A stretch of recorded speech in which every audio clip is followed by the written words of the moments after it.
Les forces de sécurité en Somalie ont déjoué une attaque de grande envergure qui visait un hôtel populaire au cœur de la capitale.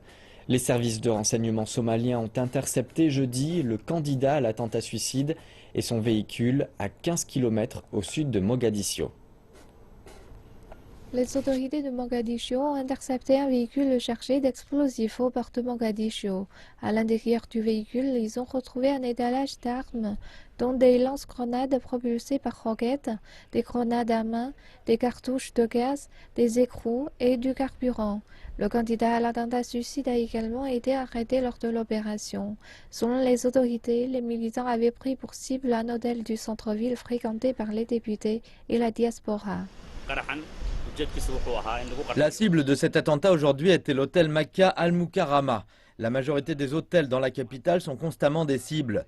Les militants planifient de s'attaquer à des cibles faciles comme les hôtels, car c'est clair que la seule chose qu'ils veulent, c'est davantage de victimes civiles. Les militants ont lancé récemment une série d'attaques dévastatrices à Mogadiscio, comme l'attentat contre l'hôtel Nasa Upload, où 16 personnes, dont le ministre d'État, ont été tuées. Les autorités ont indiqué qu'elles avaient renforcé la sécurité dans la capitale depuis cet incident, mais elles ont besoin d'appui pour déjouer de telles attaques dans la capitale. Le bien-être et la sécurité des personnes qui fréquentent les hôtels reposent sur les hôteliers. Les services de renseignement somaliens et la police feront leur travail, mais à la fin de la journée, la sécurité de l'hôtel doit être renforcée pour éviter que des attaques mortelles ne se produisent.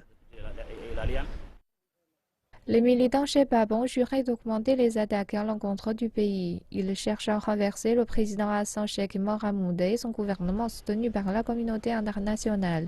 Les élections législatives et présidentielles se dérouleront dans le courant de l'année et les autorités sont soumises à une pression croissante pour assurer la sécurité du public et que les élections se déroulent dans un environnement sûr.